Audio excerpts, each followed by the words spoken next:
पूर्ण परमात्मा पाप कर्म दंड को भी काट सकता है।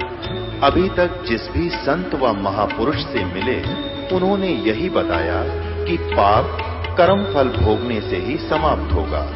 वो प्रभु कौन है जो पाप कर्म को काट देता है, वो काल के बंधन से छुड़वा देता है। उसका क्या नाम है, पूजा की विधि क्या है? कृपया अवश्य सुनिए जगत गुरु तत्वदर्शी संत रामपाल जी महाराज के अमृत वचन।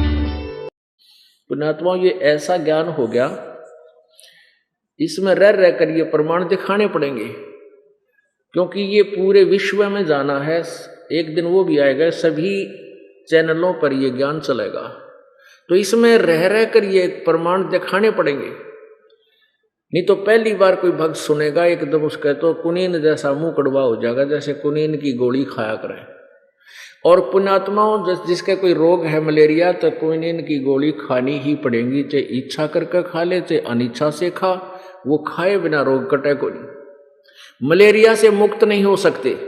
तो ये तत्व ज्ञान जो दास आपको सुना रहा है, भले ही आपको एक बार बुरा लगे या फांकी मार लो एक बार, कोई गलत दास बोलता नहीं किसी संत या महंत के बारे में या किसी देवी देवता के बारे में। जो उनकी हिस्ट्री है, जो आप नहीं समझ सके, उन सदग्रंथों को इस दास को परमात्मा ने समझा दिया और टीचर बन गया ये दास। टीचर का फर्ज बनता है कि अब बच्चों का विश्वास दृढ़ करवाऊं, जो नकली गुरुओं के पास फंसे पड़े हैं वो उनसे हट सके और सच्चाई को ग्रहण कर सके।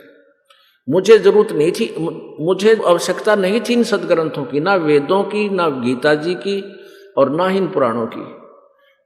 जरूर आवश्यकता मतलब यह है कि मैं इनसे नफरत नहीं करता, क्योंकि जो ज्ञान मुझे चाहिए था वो 5वें वेद में मिल गया, सूक्ष्म वेद में, सच्चिदानंद घन की ब्रह्म की वाणी में। और उस ज्ञान पर मेरा वो का दृढ़ विश्वास हो गया, क्योंकि वो परमात्मा की वो उपलब्धियां मुझे हुई जो भगवान किया करता है। उसके बाद दास पहले इन पुस्तकों को पढ़ता था। पवित्र हिंदू धर्म में जन्म होने के कारण चारों वेद तो नहीं पढ़े पहले, लेकिन गीता जी और पुराणों को अवश्य पढ़ा करते थे, लेकिन समझते नहीं थे, क्योंकि हमारे मोतियाबिंद था। अब मोतियाबिंद का ऑपरेशन दास का किया प्रभु ने, मेरे गुरुदेव ने, कबीर परमेश्वर जी ने, तो वो करने का विधि मुझे बता दी। मैं भी ऑपरेशन कर सकता, ये दास भी ऑपरेशन करने का के योग्य बना दिया, सर्जन बना दिया, आई स्पेशलिस्ट बना दिया, यानी ज्ञान रूपी आंखों को मोतियाबिंद हटाने के योग्य कर दिया। तो अभी दास आप सबका मोतियाबिंद का ऑपरेशन कर रहा है। तो मुझे इनकी आवश्यकता नहीं थी, लेकिन आपके लिए जरूरत पड़ेगी इनकी। जैसे मेरे लिए तो ये अंधे वाली लालटेन है। एक अंधा अंधेरे में, ब्लाइंड मैन, लालटेन जगा के हाथ में लिए हुए जा रहा था। आगे से एक व्यक्ति आ रहे थे, बच्चे आ रहे थे, वो उछल कूद करते हुए उसने आवाज लगाई कि देखना बच्चों, मैं अंधा हूं, बेटा ध्यान से चलना। मैं अंधा हूं, देखना बच्चा, ध्यान से चलना। बच्चे उस अंधे व्यक्ति के चारों तरफ खड़े हो गए, कहने लगे बाबा तू सचमुच अंधा है? कहा बेटा मुझे कुछ दिखाई नहीं देता। फिर ये जगती हुई लालटेन किस लिए ले रखी है, जलती हुई लालटेन? कि तुम, अंधा बोला, तुम आंखों वालों के लिए, कहीं मेरे में टक्कर ना मार दो, बुढ़े आदमी की तोड़ दो दे। इस रोशनी में तुम दूर कर टल जाओ, मेरी जान बच जा। अपनी जान रक्षा के लिए इसको लालटेन ले रहा हूं। तो ये दास के लिए तो अंधे वाली लालटेन है। कहीं तुम एक बार कुपित होकर मेरे साथ ना सिर फटवाना आ जाओ, उस या लालटेन दिखा देता हूं, फिर सारे शांत हो जाते हैं। भाई कह तुम्हारा सच्ची है, कति तोड़ पाड़ रखे। और फिर अपने घर घर सब कर रखे हैं, ये पुराण सभी उठाकर देख लेते हैं, पृष्ठ नंबर देख लेते हैं, फिर वो शांत हो जाते हैं। और इस दास के पास 100 शुक्र मनाते हैं आकर के, आपने आंखें खोल दी। और कई भक्त आते हैं, कहते हैं जी हमें माफ कर देना, पहली बार आपके वचन सुने तो कुनीन से भी कड़वे थे, आपको बहुत गालियां दी, बहुत बूंदा मन में सोचा है, इसकी गर्दन तोड़ दो, यू गंदा आदमी है, यू निंदा करता है। और जब आपके प्रमाण देखे, गीसा गल गया और कति शांत हो गया, हमने माफ कर देना। माँ बेटा कति माफ हो, कति माफ हो। आप परमात्मा के बच्चे हो और दास को ड्यूटी लगा दी, क्योंकि सबका नशा कर रखा काल ने। कबीर ये माया अटपटी सब गट आनड़ी, और किस किस ने समझाऊं या कुआ भांग पड़ी। 21 ब्रह्मांडों में माया की भांग डाल रखी है और ये एंटीबायोटिक केवल एक दास के पास ही है, लेकिन ये इतने जबरदस्त हैं कि एक बार पूरे विश्व का भांग तार देंगे और सबकी आंख बनावेंगे। अब ये मीडिया जो बड़े हैं चैनल, ये सैटेलाइट और फलाने, ये परमात्मा कबीर जी की देन है। और इसलिए जी थी कि परमात्मा के बच्चे पहले तो शिक्षित हों, ये ज्ञान समझें, शास्त्रों को स्वयं देखें, और फिर एक सीडी चला करके पूरे विश्व को ये ज्ञान दिया जाएगा। ये इसलिए परमात्मा ने ये बुद्धि जीव को दी ना। जीव के सतर की बुद्धि है, ये इसे कंप्यूटर बना लेना और ये सैटेलाइट सेट कर लेना। ये पहले भी ताड़े थे, हमारे दादे परदादे कुछ ना बना पाए बेचारे, लेकिन ये समय निर्धारित था परमात्मा का कि इस समय ये देना है।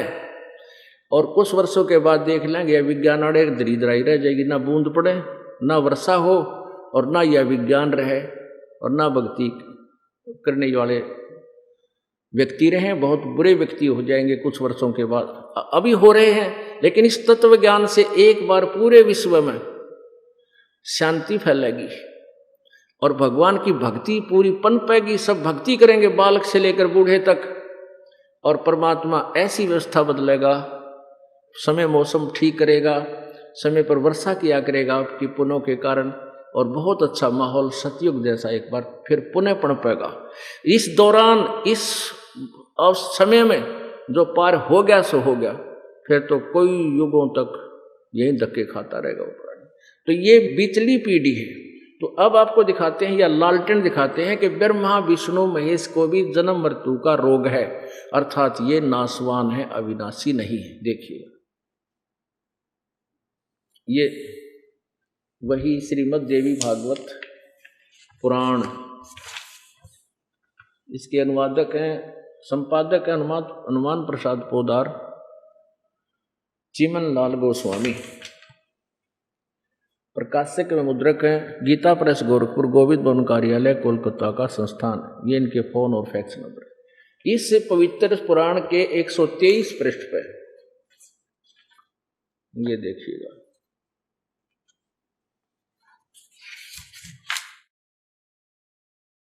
तीसरा स्कंध,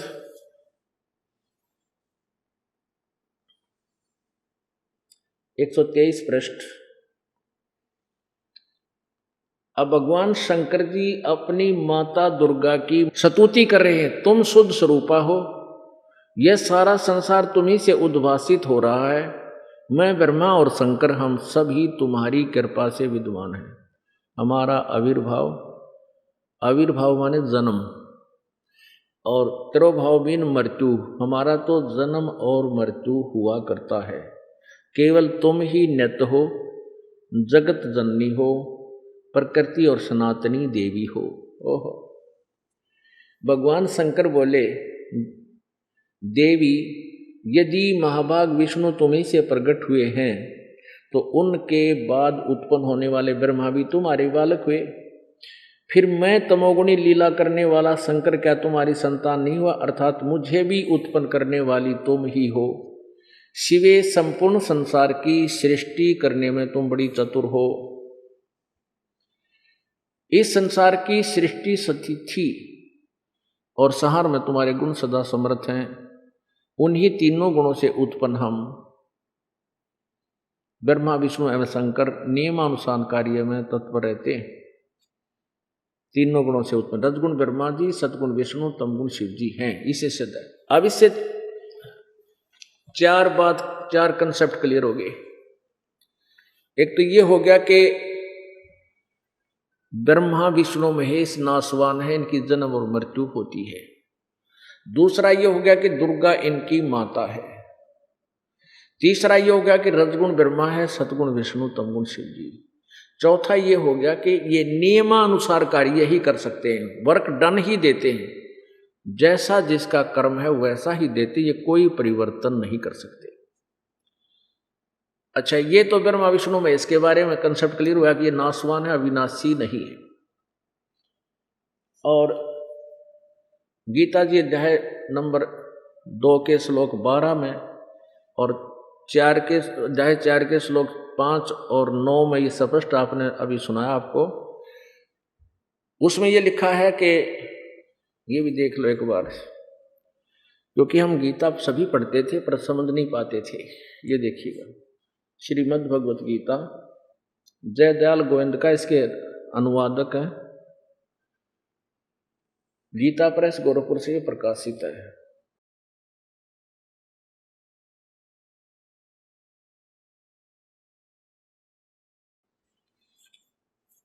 अध्याय नंबर 2 का और श्लोक नंबर 12, अध्याय नंबर 2 श्लोक नंबर 12। न तो ऐसा है कि मैं किसी काल में नहीं था, अथवा तू नहीं था, अथवा ये राजा लोग नहीं थे, और न ऐसा है ही है कि इससे आगे हम सब नहीं रहेंगे। इति सिद्धम के गीता ज्ञान दाता ब्रह्म जो श्री कृष्ण में प्रवेश करके काल बोल रहा है,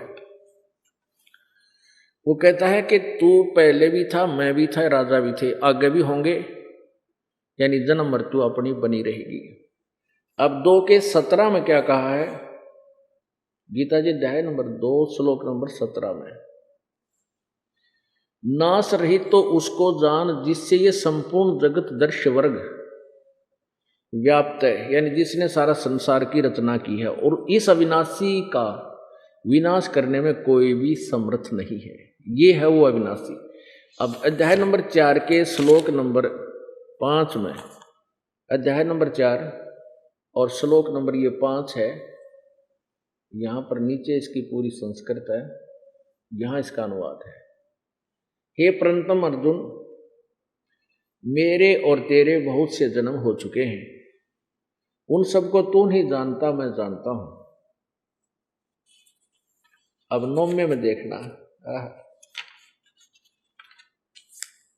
ये 9वां अध्याय 4 का 9वां श्लोक। हे अर्जुन, मेरे जन्म और कर्म दिव्य हैं, दिव्यम अर्थात अलौकिक है। इससे सिद्ध हो गया कि गीता ज्ञानदाता नाशवान है, ये अविनाशी नहीं, ये समर्थ नहीं है। गीता जी अध्याय नंबर 15 के श्लोक नंबर 4 में कहा है कि जब तत्वदर्शी संत मिल जाए उसके पश्चात उस परम पद परमेश्वर की खोज करनी चाहिए। ये भी देख लो पुण्यात्माओं, आपको ऐसा रटा दूंगा इन सदग्रंथों को, क्योंकि आप बुद्धिमान है मनुष्य। आज छोटे छोटे बच्चे इंग्लिश बोलने लग जाते हैं, कंप्यूटर बना लिए, इसी बुढ़िया बुढ़िया सारे हैं, बहुत ही कठिन पढ़ाई पढ़ रहे हैं। यह तो बहुत आसान पढ़ाई भगवान की। जिस पढ़ाई को तुम पढ़ रहे हो ये तो रोजी रोटी के लिए है, इसी जीवन में कुछ धंधा 2 रोटी आपको मिलेगी, अच्छी मिल जाएगी, इसलिए प्रयत्न है। और 16, 17 वर्ष 18 वर्ष तक आप करते हो, और अब तो सब कुछ मिल गया, आगे फिर चूहे बन जाओगे, कितना पशु बन जाओगे, पक्षी बन जाओगे, वो बीमारी तो ना कट्टी। और इस पढ़ाई से, ये तो पार्ट टाइम पढ़ाई है, अपना काम भी करो, पढ़ो भी, वो दूसरी पढ़ाई भी पढ़ो रोजगार पेट के लिए, धंधा भी करो। ये पार्ट टाइम या कोचिंग आपने लेनी पड़ेगी। और फिर देखना, ये आपके संसारिक धंधे में भी काम आएगा, परमात्मा की शक्ति इसमें भी लाभ आपको पूरा लाभ देगा, और फिर मोक्ष के लिए आपको बहुत आसानी हो जाएगी। अब देखो अध्याय नंबर 15 और श्लोक नंबर 4 ये है। उसके पश्चात, यानी पीछे लिखा है ज्ञान रूपी उस तत्व ज्ञान रूपी शस्त्र से काट कर, तीसरे में ये है, इसलिए इस सुदृढ़ मूलम अति दृढ़ मूल वाले संसार रूपी पीपल के वृक्ष को, यानी उलझे हुए इस संसार रूपी सृष्टि रचना को दृढ़ेन असंग शस्त्रेन, वैराग रूप शस्त्र नहीं, तत्व ज्ञान रूपी शस्त्र द्वारा काट के, यानी इससे समझ के, उसके पश्चात चौथे में कहा है उस परम पद परमेश्वर को भली भांति खोजना चाहिए। उस परम पद रूप परमेश्वर को भली भांति खोजना चाहिए, जिसमें गए हुए पुरुष यानी भक्त साधक फिर लौटकर संसार में नहीं आते, और जिस परमेश्वर से यानी गीता ज्ञान दाता से कोई और है, वो इस पुरातन संसार वर्ष की प्रवृत्ति विस्तार को प्राप्त हुई है। अर्थात जिसने सारे ब्रह्मांडों की रचना की है, उसी आदि पुरुष नारायण के मैं शरण हूं, इस प्रकार निश्चय करके उस परमेश्वर का मनन और निधि ध्यान करना चाहिए। यानी गीता ज्ञानदाता किसी और परमात्मा के विषय में साधना करने को कह रहा है, और उसकी साधना करने से ही फिर जन्म मृत्यु कभी नहीं होता। अपने विषय बता रहा है, मेरी भी जन्म मृत्यु हो रही है और आगे भी होगी और तेरी भी होगी, इसलिए तत्वदर्शी संतों के पास जाकर इसका समाधान करा। अब गीता जी अध्याय नंबर 18 के श्लोक 62 में कहा कि अर्जुन तू सर्वभाव से उस परमेश्वर की शरण में जा, जिसकी कृपा से तू परम शांति और शाश्वत स्थान यानी सतलोक को प्राप्त होगा। गीता जी अध्याय नंबर 8 के श्लोक नंबर 16 में कहा कि अर्जुन ब्रह्मलोक पर्यंत जो ब्रह्म की साधना करने वाले, देवी भागवत के 7वें स्कंद में 462 और 63 पृष्ठ पर पढ़ा कि दुर्गा कह रही है कि ओम नाम का जाप कर और ब्रह्म को उद्देश्य बना, उसकी प्राप्ति के लिए भक्ति कर, और वो ब्रह्मलोक में रहता है, उसको प्राप्त हो जाएगा। अब गीता जी अध्याय नंबर 8 के श्लोक में कहा कि ब्रह्मलोक पर्यंत ये सभी पुनर्वर्ती में, वहां गए हुए प्राणी का भी, ब्रह्म साधक का भी, ओम के जाप करने वाले का भी पुनर्जन्म होगा। केवल उस तत्व ज्ञान के आधार से जो 3 मंत्र के जाप से गीता जी अध्याय नंबर 17 के श्लोक 23 में कहा है, तत् और सत्य सांकेतिक के दास बताओगा, उस मंत्र से फिर वो मोक्ष, पूर्ण मोक्ष होगा, जन्म मृत्यु का रोग कटेगा, और वो अमर पुरुष अविनाशी परमात्मा गीता जी अध्याय नंबर 15 के श्लोक 16-17 में कहा है, 3 भगवान न्यारे न्यारे बताए, सर पुरुष ये सरब्रह्म ये काल है, अक्षर पुरुष ये परब्रह्म है, और 17वें श्लोक में 15वें अध्याय के 17वें श्लोक में कहा कि उत्तम पुरुष है तो अन्य है, वो श्रेष्ठ भगवान तेन ऊपर वालों से दोनों से कोई और है, और वही परमात्मा कहलाता है। और यह लोक धर्म आविश्य विभर्ती अवैश्वर है, वो वास्तव में अविनाशी भगवान है। गीता जी अध्याय नंबर 18 के श्लोक नंबर 62 में कहा कि तू सर्वभाव से उसकी शरण, उस परमेश्वर की शरण में जा, उस तत्ब्रह्म की शरण में जा, परम अक्षर ब्रह्म की शरण में जा, जिसकी कृपा से तू परम शांति को यानी जन्म मृत्यु रहित हो जाएगा। वही परम शांति होगी, यहाँ परम शांति हो ही नहीं सकती। स्वर्ग में परम शांति नहीं, महास्वर्ग में परम शांति नहीं। वहाँ देखें देवताओं के लठ बाजते, राग द्वेषियों के जो राग में डांस बकवाद, और फिर वो उसके ला गड़बड़ कर रहा है, वो किसी के ला कर रहा है, इंद्र कुछ कर गया है। वहाँ स्वर्ग का राजा इतनी गड़बड़ी करता है, तो वहाँ शांति नहीं। ब्रह्मांड 2100 आग लगी है, ओए होए, ये काम क्रोध मोह लोभ अहंकार की 21 ब्रह्मांड में या न्यो की न्यो आग लगी हुई है। इन देवताओं के अंदर राग द्वेष की कोई कमी नहीं, इनके अंदर विकारों की कोई न्यूनता नहीं, कोई कमी नहीं। इनके इतिहास पढ़ कर देख लो, ऋषियों के पढ़ लो, तो वहां जाकर शांति। जीव के बस का नहीं। यहाँ पर इस काल ने इनको ऐसा पीड़ रखा है, ऐसा तंग कर रखा है कि ये एक पल भी परमात्मा की तरफ ना लगे। जिसको थोड़ा सा भौतिक सुख हो जाए वो बकवादों में डांस, क्लब में बकवाद कर, घूटी लाने लग जा, पति पत्नी पीण लग जा, फिर कसरे के रहेगी इकट्ठी बैठ के। और जब इनकी दुर्गति हो गधा बना के छोड़ दे, ले कट्ठे लातम लाता, यहाँ मारो दलते एक दूसरे के, वहाँ कलबा में नाचो थे। तो इसने हमें ऐसा मूर्ख बना रखा है पुण्यात्माओं, ये सत्कर समझ लेना, या कोई भी सुख ठीक नहीं है, ये सारा नकली डुप्लीकेट है, ये झूठा सुख है। तो गीता जी अध्याय नंबर 18 के श्लोक नंबर 62 में कहा है कि उस सर्वभाव से यानी और किसी प्रभु में आस्था मत रखे, अनन्य मन से अव्यभिचारिणी भक्ति के आधार से उस परमेश्वर की शरण में जा, फिर तेरा जन्म मृत्यु कभी नहीं होगा। शाश्वत स्थान यानी सतलोक, सनातन परम धाम, उस अविनाशी लोक में जागा, वो अविनाशी परमात्मा मिलेगा। अब गरीबदास महाराज जी परमात्मा कबीर जी से परिचित होकर के क्या बताते हैं, मन तू चल रे सुख के सागर, उस सनातन परम धाम को सुख सागर कहा जाता है, जहां जरा और मरण नहीं है, जहां बुढ़ापा और मृत्यु नहीं है, और जहां शब्द सिंधु रत्नागर, जहां अविनाशी शब्द का अर्थ है अविनाशी, वहां सागर है, यानी वहां नाश है ही नहीं किसी का। फिर कहते हैं कोट जन्म तन भर मत होगे, कुछ ना हाथ लगा रे, कुकर सुकर खरबया बोरे, कौआ हंस बुगारे। कोटि जन्म तू राजा की, ना मिटी न मन की आशा, भिक्षुक होके दर दर घूम लिया, ये मिला न निर्गुण रासा। इंद्र कुबेर ईश की पदवी, ब्रह्मा वरुण धर्म राया, विष्णुनाथ के लोक को जाकर तू फिर भी उल्टा आया। इंद्र कुबेर ईश की पदवी ये भी प्राप्त किए, और करोड़ जन्म तू राजा भी कर लिया, फिर भी तेरी संतुष्टि नहीं हुई, और कहीं ठिकाना ठौर मिला नहीं। परमात्मा कहते हैं आगे गए ना बावड़े, और रहते भी सब जहां, बिन साहेब की बंदगी किते ठौर ठिकाना ना।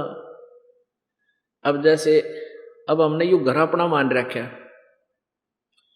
इसमें जब आपकी यहां से समय आएगा, यहां से चलो चलो चलो चलो हो जाएगी, फिर कहाँ स्वर्ग गए, मान लिया अच्छी पुण्यकर्मी प्राणी स्वर्ग चले गए, स्वर्ग का समय निर्धारित आपके पुण्यों के आधार से वो समाप्त होते ही फिर कहेंगे वहां से भी चलो। ऐसे ही जैसे यहाँ मृत्यु होती है, स्वर्ग के देवताओं की मृत्यु होती है अचानक, बल्कि वहां पर कहते 3 वर्ष पहले अलर्ट कर दिया जाता है कि तेरा 3 वर्ष का समय शेष है। 3 साल पहले तो उसकी घी बन जाए, ना कोई खाना अच्छा लगे ना डांस अच्छे लगे, और फिर नरक में, नरक पूरा होता कहते चलो चलो फिर गधा बन गया, गधे की मृत्यु होगी, फिर चलो चलो फिर कुत्ता बन गया, यानी कितने ठोड़ ठिकाना ना, और सतलोक में जाने के बाद फिर वापस आना ना। अब क्या कहते हैं कोटि जन्म तू राजा की न्या, मिटे न मन की आशा, भिक्षुक ओके दर दर घूम लिया, तने मिला न निर्गुण रासा। ये मार्ग नहीं मिला इसलिए तने ऐसी कठिन साधनाएं भी की है। एक बार बस्ती में आया, मांग कर ले गया, जंगल में बैठ गया, सूखी आली 2-2-3 दिन खा ली, फिर साधनाएं की। तुझे तड़फ तो है, टो है, भगवान की चाह है, लेकिन रास्ता ठीक ना मिलने से तू यही धक्के खा है।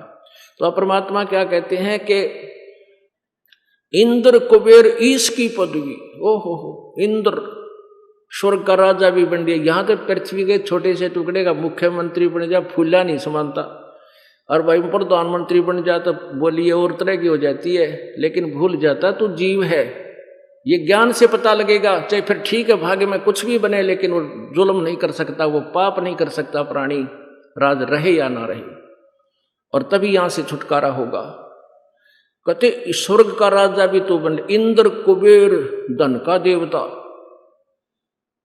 इंद्र कुबेर ईश की पदवी, ब्रह्मा वरुण धर्म राया, ब्रह्मा विष्णु और शिव की पदवी भी तुमने प्राप्त कर ली। ओह अब जैसे एक ब्रह्मा की मृत्यु होगी, कैसे होगी?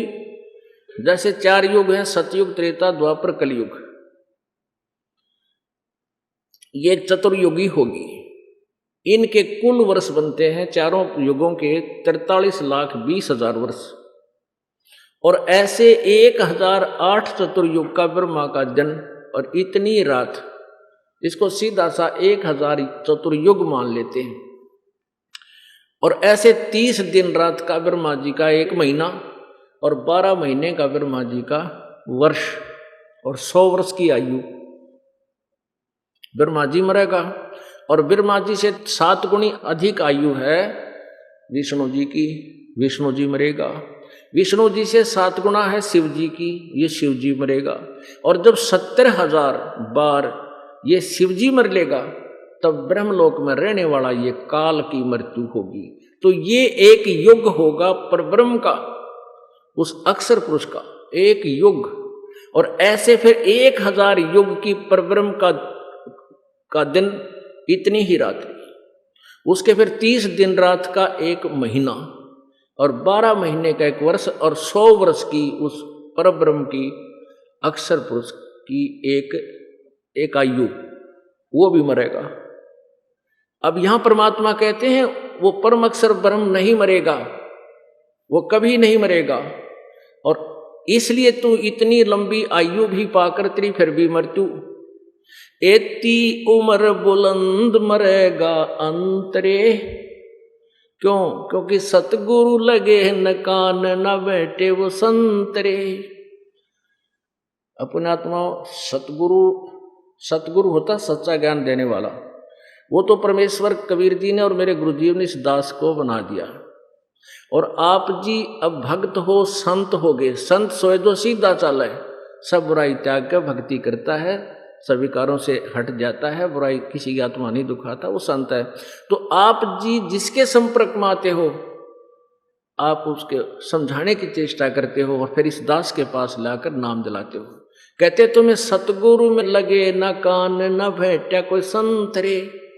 वो संत नहीं मिले आपको जो तत्व ज्ञान से परिचित हैं। इसलिए तेरी इतनी लंबी उम्र भी होगी तो भी जन्म मृत्यु का रोग बरकरार रहेगा, ज्यों का त्यों रहेगा। अब क्या बताते हैं आगे, इसका निर्णय करते हैं कि कैसे कटेगा ये रोग। असंग जन्म तन मर्त्या होगे, जीवित क्यों न मरे रे। द्वादश मद महल मठ बोरे, बहुर न दे धर रे। अब असंग जन्म तन मर्त्या होगे, एक वह जीवित मर ले।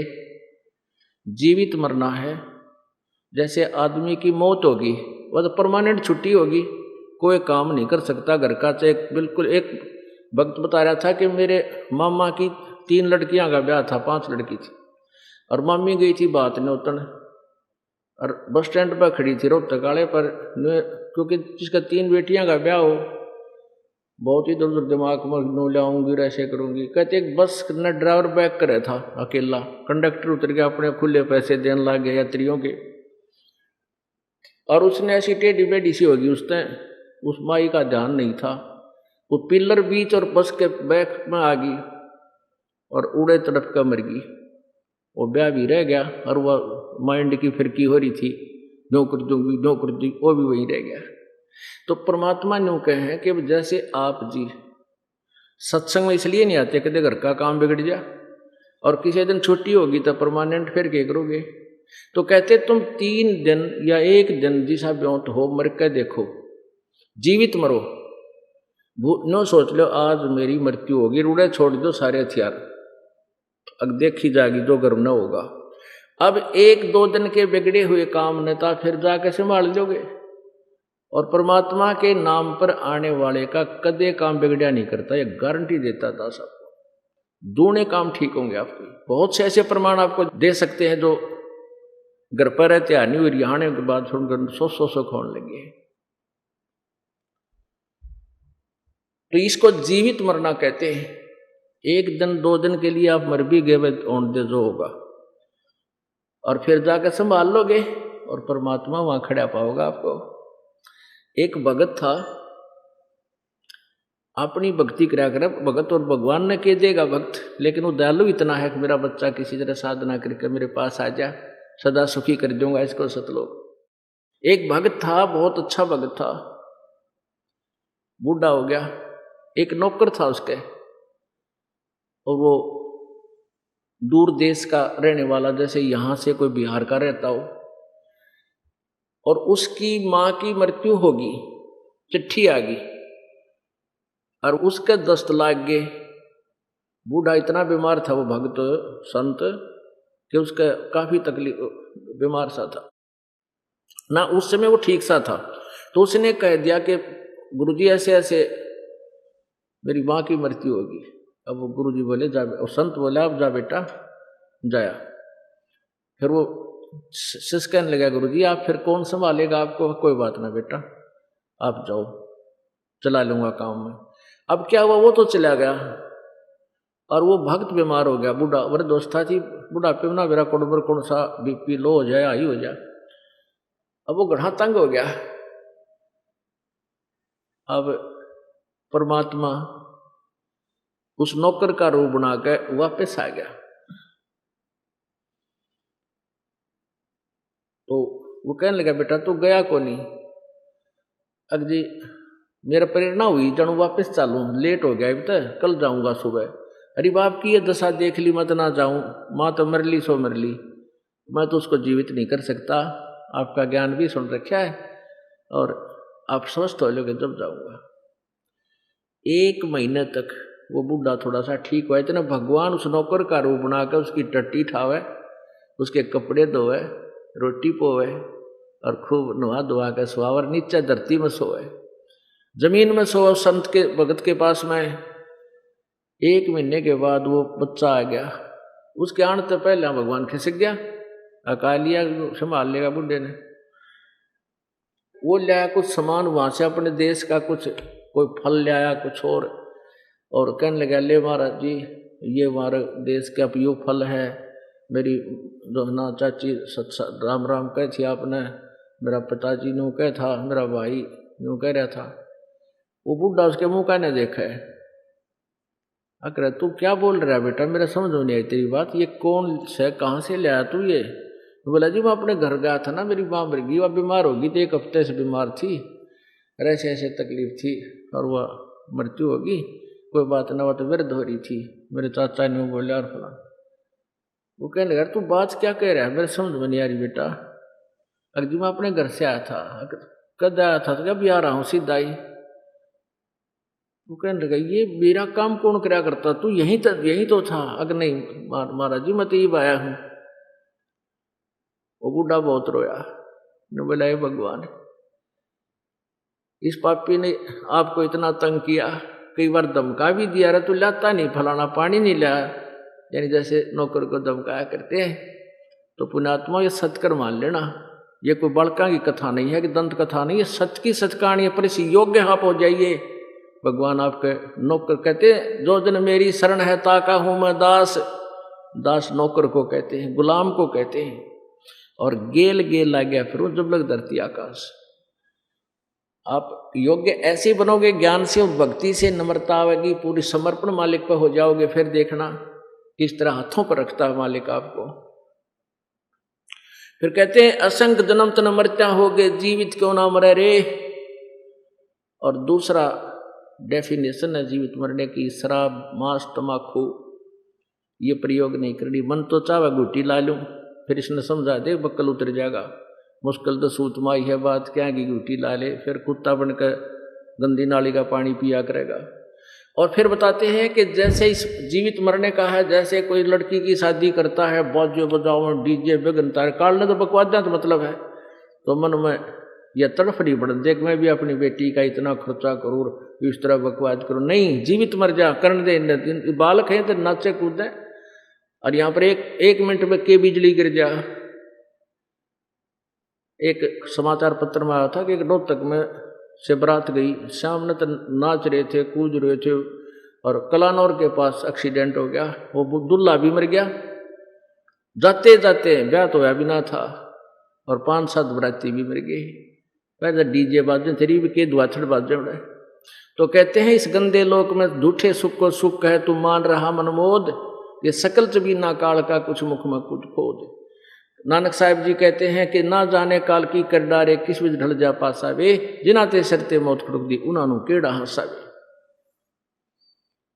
तो दूसरा जीवित मरना ये है कि किसी के दूसरे के चोचला न देख कर मन में तड़फ नहीं लावे, और उस पर आश्रित नहीं हो, आसक्त नहीं होए, वो कर्म नहीं करे जो हमें नहीं करने चाहिए, जो हमारी मर्यादा को तोड़ते हैं, यो भी जीवित मरना है। फिर कहते हैं दोजक बहिष्ट सभी ते देखे राजपाट के रसिया। दोजक कहते हैं नरक को, बहिष्ट कहते हैं स्वर्ग को। नरक और स्वर्ग में तू खूब गोते मारा, सब जगह तू घूम चुका है, और राजपाट के चाहने वाले। और 3 लोक से तरपत ना ही ये मन भोगी खसिया। इसको यदि 3 लोक भी दे दे तो भी इस मन की संतुष्टि नहीं हो सकती। अब एक व्यक्ति के पास एक छोटा सा प्लाट है, नो दुआ करे भगवान इसमें एक कमरा बन जाए, एक रसोई बन जाए, बस एक बरंडा बन जाए, इससे हम गुजारा कर लूँगा। वो बन गया। फिर नु सोचा इसमें एक कमरा और हो जा, वो भी कर लिया। फिर नु सोचा है एक प्लाट और हो जा, दूसरे लड़के का न्यारा हो जा, वो भी बना दिया। और वो बनाते बनाते मृत्यु होगी, इतना फिर गधा बन गया, कुत्ता बन गया, उसका चौगर्दा कांड है, कोई घर बढ़न दे नहीं। तो कहने का भाव फिर मान लीजिए कोई एमएलए बन जाता है, सरपंच बनते ही उसका सोचा चेयरमैन बनूं, चेयरमैन ने सोचा कि एमएलए की टिकट मिल रहा है, एमएलए बने पाछे ने सोचा कि तो मंत्री का जुगाड़ बने जब सूच आवे, मंत्री बनते ने सोचा कि तो मुख्यमंत्री का सूट बैठे, और मुख्यमंत्री की चाह होती है कि मैं प्रधानमंत्री बनूं। अरे इतना ऊपर तो संदेशा आले चाल बच्चा हो लिया टाइम पूरा तरह कराकी तक एक्सीडेंट वैसे या किसी कारण से मृत्यु हो जा, और फिर कहते नर से ती तो पसवा की जय गद्दा बैल बनाई, ये 56 भोग कहा मन बोले कि कुरडी चढ़ने जाई। अब क्या बताते हैं कि सतगुरु मिले तो इच्छा मेटे पद मिल पदे समाना, चल हंसा उस लोक पठाऊं आदि अमर अस्थान।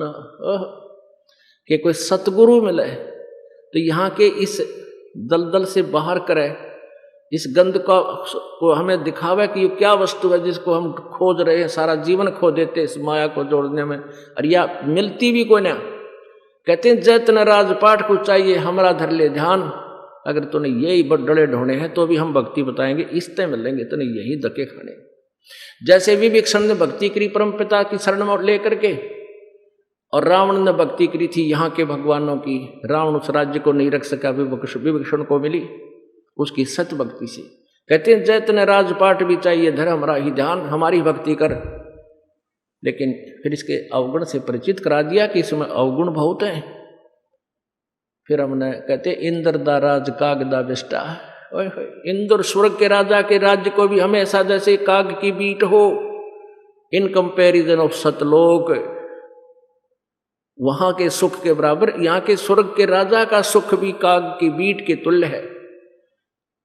कहते सतगुरु मिले तो इच्छा मेटे पद मिल पदे समाना, पद मिल पदे समाना, यानी पद माने वे ऑफ वर्शिप, यानी यथार्थ भक्ति विधि, वो पद्धति प्राप्त करके पद मिल पद समाना। जैसे गीता जी अध्याय नंबर 15 के श्लोक 4 में कहा ना कि उसके पश्चात परम पद परमेश्वर की खोज करनी चाहिए। तो इस सत्य भक्ति रूपी पद्धति से वो परम पद की उसको प्राप्ति हो जाएगी। सतगुरु मिले तो इच्छा मेटे पद मिल पदे समाना, और चल हंसा उस लोक पठाऊं जो आदि अमर अस्थान। वहां क्या सुख है, चार मुक्ति जहां चंपी करती माया होरी दासी। ओए होए, यहाँ 4 मुक्तियां हैं। यहाँ पर कहते ये चारों मुक्ति तो तेरे चरणों में पड़ी रहेंगी, वह इतना सुख होगा। यहाँ की मुक्ति जो प्राप्त कर ली वो फिर स्वर्ग लोक में होती है, महास्वर्ग में, ब्रह्मलोक में, महास्वर्ग को चाहे ब्रह्मलोक को। तो वहां जाने के बाद भी फिर वो मुक्ति एक दिन छुटेंगी, और फिर यही फिर पशु बनेगा आके, वो तो तेरे पास रहनी ही नहीं। कहते ये सुख सदा तेरे चरणों में सतलोक में रहेगा। 4 मुक्ति जहाँ चंपी करती माया होरी दासी, दास गरीब अभय पद पर से वो मिले राम अविनाशी। पूर्ण मोक्ष होगा और अविनाशी परमात्मा की प्राप्ति होगी इस साधना से। बोलो सतगुरुदेव। परमपिता परमात्मा सारी सृष्टि के रचनहार, कुल मालिक कबीर देव कबीर साहेब अल्लाह अकबर, इस सर्वशक्तिमान परमात्मा की असीम कृपा से इस कलयुग के अंदर आप जी को ये सत्संग प्राप्त हुआ। कल के सत्संग में आपको बताया गया था कि पूरे विश्व में कोई भी सत्संगी नहीं है। सत्संगी का अर्थ होता है जो सदग्रंथों के आधार से साधना करते हैं और मर्यादा में रहते हैं, पूरे संत से उपदेश प्राप्त करके साधना करते हैं और सदग्रंथों के ज्ञान को ही सत्य मानकर आधारित होते हैं, वो सत्संगी होते हैं। और संत और सतगुरु वही होता है जो सदग्रंथों का ज्ञान ही भक्तों तक प्रचार करता है और उसको आदेश हो सत्संग करने का, कथा करने का और उपदेश देने का। ये सारी मर्यादाएं, सारे ही पॉइंट जब मिल जाते हैं उस समय ये भक्ति और मुक्ति का कार्य सफल होता है, अन्यथा व्यर्थ प्रयत्न ही रहा है। उसके विषय में परमात्मा हमें बताते हैं कि एक सत साधना को छोड़कर अन्य जो उपासना करते हैं उनसे इस जीव का कल्याण मोक्ष नहीं हो सकता। उनसे अन्य लाभ हो जाते हैं, जैसे कोई हठ योग करता है, तप करता है और अन्य मंत्रों से उपासना करता है। अन्य मीन जैसे ओम मंत्र का ही जाप करते हैं, अन्य और कुछ नहीं करते वो, ये ब्रह्म तक की साधना है। और वेदों के ही मंत्रों से अपना अन्य अनुष्ठान करते हैं, वो साधना भी इनकम्प्लीट है, अधूरी साधना है, वो भी सत्संगी नहीं है। पूर्ण मोक्ष के लिए पूर्ण गुरु और पूर्ण मंत्र, वो 3 नाम का मंत्र हो, अधिकारी से प्राप्त हो और श्रद्धालु भी तन मन धन से समर्पित हो करके परमात्मा के ऊपर समर्पण करके सच्चे हृदय से प्रभु की आराधना साधना करे तो मोक्ष आसानी से संभव है, दुर्लभ नहीं है। परमात्मा प्राप्ति, परमात्मा की भक्ति सबसे आसान कार्य है और ये कठिन इसलिए बना रहा कि हमें सत साधना का ज्ञान नहीं था। सत साधना का ज्ञान न होने के कारण हम अपने ही मनमुखी तरीकों से, दंत कथाओं के आधार से, काल प्रेरणा से अन्य साधना करते रहे। जैसे कोई खड़ा होकर तप करता है, अब वर्तमान में एक नाटक सा करते हैं ये संत, जिनको बोली जनता संत साधु भक्त कहती है। अब जेठ के महीने में 41 दिन 3 घंटे प्रतिदिन दोपहर के समय 11 से लेकर 1 बजे तक अंदाजा सा, ये इस समय में धूने लगा करके 5 धूने यानी 5 स्थानों पर आग जला कर थोड़ी थोड़ी सी दूरी पर, और उसके बीच में तपस्या करते हैं 3 घंटे। सूर्य की धूप इतनी होती है और ऊपर से ये अग्नि को चारों तरफ जलाकर उसके बीच में विद्यमान है, तो जनसाधारण ये सोचता है कि ये बहुत बड़ा भक्त है, कोई महात्माएं पढ़ा है तो बहुत ही अच्छा महापुरुष है। तो पुण्यात्मा, यदि उस महापुरुष को, उस संत को ऐसे भगवान मिलेगा तो हम तो वंचित रह गए जो ऐसी क्रिया नहीं कर सकते। तो उसके ड्रामे को देखने से हमें क्या लाभ होगा? जैसे कोई व्यक्ति लड्डू खा रहा है और हम देख रहे हैं, तो हमें उसके देखने से क्या लाभ होगा? या तो हम भी लड्डू खावें, कोई प्रबंध करें जिससे लड्डू प्राप्त हो। तो पुण्यात्मा, पहले तो ये देखना है कि वो लड्डू खा रहा है या राख खा रहा है। सबसे पहले हमने ये निर्णय करना है कि वो साधना जो कर रहा है वो शास्त्र अनुकूल है या प्रतिकूल। यदि वो शास्त्र विरुद्ध है तो वो राख खा रहा है, लड्डू नहीं खा रहा, अर्थात वो यथार्थ साधना नहीं कर रहा। गीता जी अध्याय नंबर 16 के श्लोक नंबर 23 में कहा कि शास्त्र विधि को त्याग कर जो मनमाना आचरण करते हैं, अर्थात मनमानी पूजाएं करते हैं जो शास्त्र विरुद्ध है, तो उनको न कोई सुख होगा और न ही उनकी गति होती है, न ही उनको कोई सिद्धि प्राप्त होती है, अर्थात व्यर्थ। तो सदग्रंथ हमें क्या बताते हैं, ये आपके सामने अब रूबरू किए जा रहे हैं। प्रत्येक सदग्रंथों के अंदर आते हैं पवित्र कबीर साहिब जी की अमृतवाणी, जो 5वां वेद है, और उनसे परिचित उन संतों की अमृतवाणी जो परमात्मा का साक्षात्कार कर चुके हैं। ये सभी 5वां वेद है। और 4 वेदों से आप परिचित हैं, ऋग्वेद, यजुर्वेद, सामवेद और अथर्ववेद, और श्रीमद् भगवत गीता, और ये 18 पुराण है। 18 पुराण वैसे एक ही बोध है जो ब्रह्मा जी द्वारा दिया गया ज्ञान है। उसी ज्ञान को सुनकर आगे अन्य उनके वंशजों ने कुछ अपना सिद्धांत, कुछ अपनी सोच उसमें मिला करके अपने अपने वक्तव्य को और उनके आधार से कुछ और मिश्रण मिक्स करके अलग से 18 पुस्तक बना दी। वैसे ये एक ही ज्ञान है, एक ही बोध कहलाता है। पुण्यात्माओं, परमात्मा पाना कठिन नहीं है, सबसे आसान काम भगवान प्राप्ति है। यदि हमारा वे ऑफ वर्शिप, हमारा पूजा का तरीका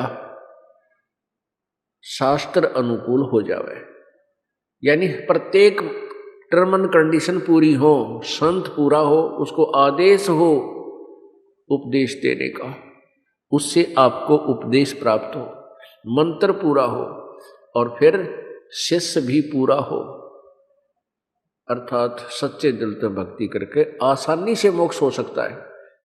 और परमात्मा की भक्ति ऐसे नहीं होती जैसे वो जंगल वन में चले गए, घर त्याग गए, राज भी त्याग गए, ऐसे परमात्मा नहीं मिलता है। परमात्मा मिलने का तरीका तो बहुत ही आसान है और सदग्रंथों में प्रमाण है कि आप अपने दैनिक कार्य को करते करते परमात्मा को प्राप्त कर सकते हैं। यही उत्तम विधि है। गीता जी अध्याय नंबर 3 में लिखा है कि अर्जुन, कर्म सन्यासी से कर्म योगी उत्तम है। कर्म सन्यासी वो है जो काम छोड़कर जंगल में जा बैठा, वन में चला गया, हठ योग करता है, एक बार भिक्षा ले आया, फिर सारा दिन अपना जैसा भी उसको साधना प्राप्त हुई किसी नकली गुरु से वो साधना कर रहा है, वो कर्म सन्यासी है। कर्म योगी वो होता है जो अपना घर में रहते हुए सर्व कार्य को करते हुए बुराइयों से दूर रहता हुआ अपनी भक्ति करता है, वो कर्म योगी कहलाता है। अब कर्म सन्यासी को श्रेष्ठ क्यों नहीं बताया, इसमें मुख्य कारण ये बताया है कि उसके अंदर अभिमान हुए बिना रह नहीं सकता। उसके अंदर अपने त्याग का या हठ योग आदि भक्ति का अभिमान बन जाता है और वो कभी ना कभी अवश्य मार खाएगा। जैसे कर्म सन्यासी थे चुनक ऋषि जी, कर्म सन्यासी से थे दुर्वासा जी, कर्म सन्यासी से थे सुखदेव जी। और कर्मयोगी कौन थे? कर्मयोगी थे राजा अम्बरीश जी और कर्मयोगी थे राजा जनक जी। अब इन कर्म सन्यासियों को इन कर्म योगियों के सामने आके नतमस्तक होना पड़ा, क्योंकि जैसे साधना राजा अम्बरीश भी वही कर रहा था और दुर्वासा भी वही साधना कर रहा था। दोनों ही काल की साधना कर रहे थे, लेकिन राजा अम्बरीश में अभिमान नहीं बना क्योंकि वो गृहस्थी था, बाल बच्चेदार था। और गृहस्थी और बाल बच्चेदार के कभी भी अभिमानी नहीं हो सकता। कोई अज्ञानी तो दूसरी बात है, क्योंकि उसको कोई ना कोई समस्या बनी रहती है। जैसे राजा था, राजपाट में कोई समस्या आई तो भगवान से याचना करना, डर के रहना, बच्चों का कोई चूक ना हो जाए, बच्चा का गड़बड़ ना हो जाए तो आधीनी रहना, ये स्वाभाविक गुण बन जाता है। और परमात्मा को आधीनी पसंद है, अभिमान नहीं। और कर्म सन्यासी में अपनी साधना और अपने कर्म का त्याग का अभिमान बट नेचुरल है, अवश्य होगा। तो इस प्रकार परमात्मा ने निर्णय दिया है कौन सी साधना कैसे करनी चाहिए। गीता जी अध्याय नंबर 4 के श्लोक नंबर 32 में कहा है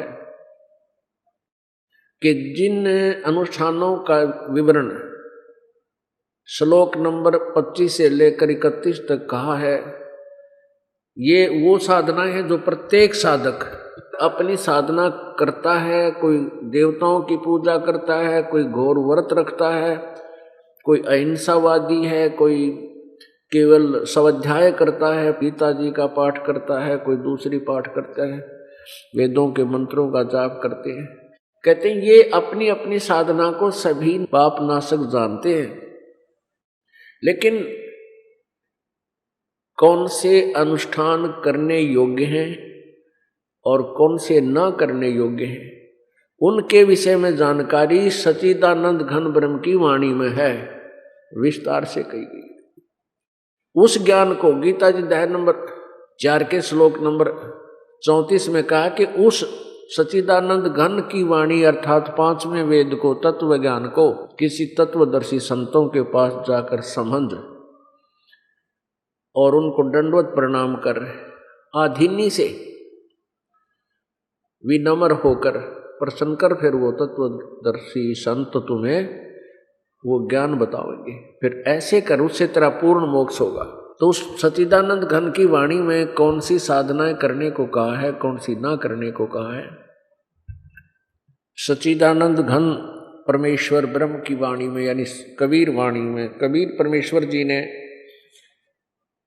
अपना ज्ञान आदरणीय गरीबदास साहिब जी के अंतःकरण में फीड कर दिया था।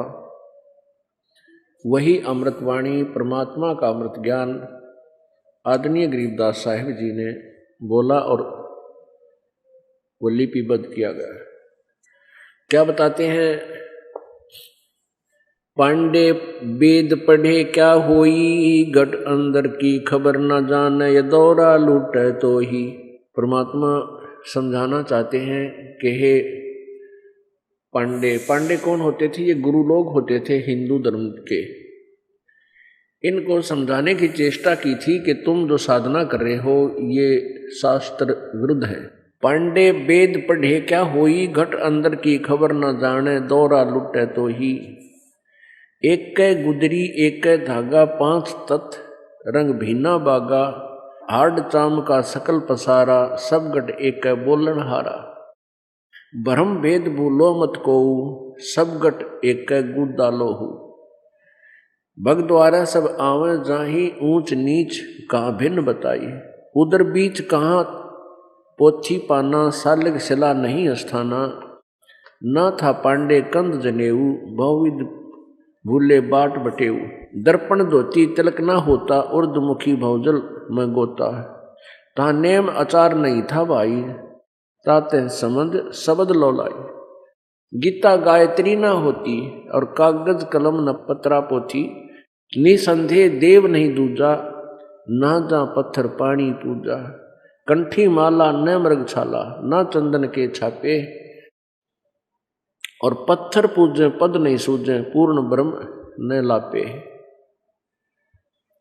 अब क्या बताना चाहते हैं परमात्मा कि हे पांडे अर्थात इन बोली आत्माओं को भ्रमित किए हुए गुरुदेव, आज तू ब्राह्मण बन गया कंधे पर जनेऊ डाल के।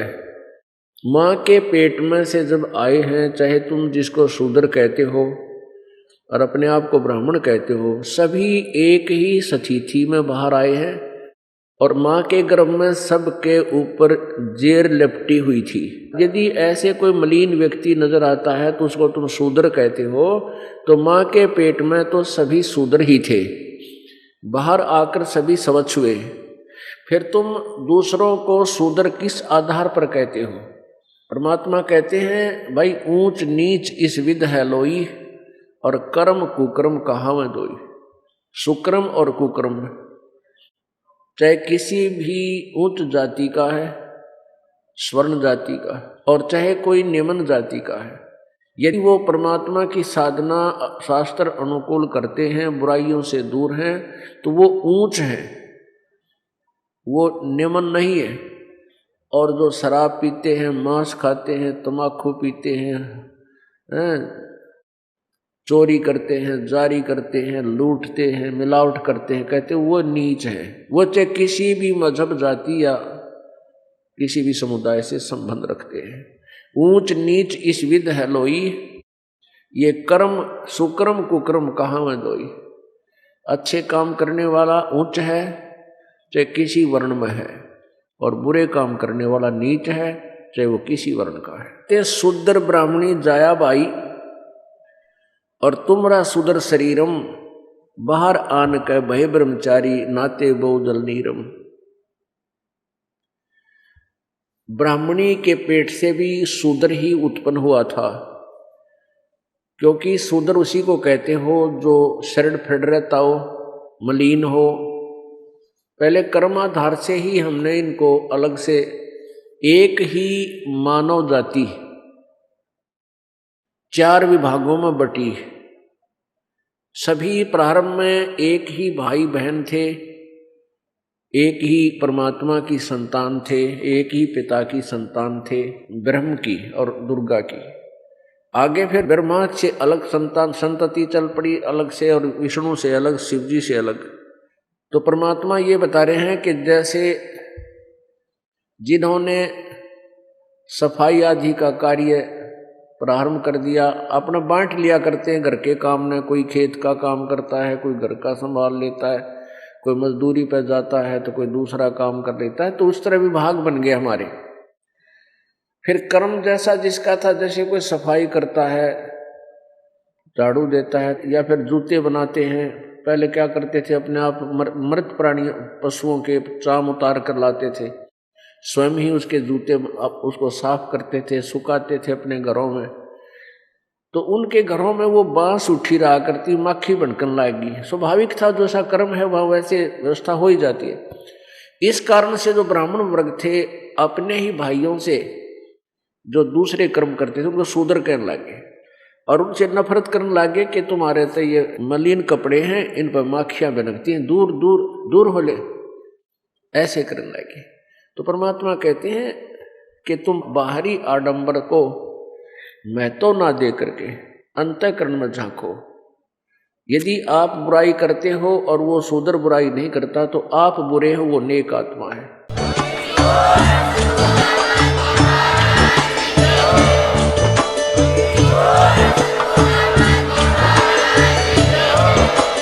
आप सुन रहे थे जगत गुरु तत्वदर्शी संत रामपाल जी महाराज जी के मंगल प्रवचन। अधिक जानकारी के लिए विजिट कीजिए हमारी वेबसाइट www.jagatgururampalji.org। संत रामपाल जी महाराज जी के शुभ आशीर्वाद से पूरे विश्व भर में 500 से भी ज्यादा नाम दीक्षा केंद्र हैं, जिन पर संत रामपाल जी महाराज जी द्वारा ऑनलाइन निःशुल्क नाम दीक्षा दी जा रही है। अपने नजदीकी नाम दीक्षा केंद्र का पता करने के लिए संपर्क करें 8222880541।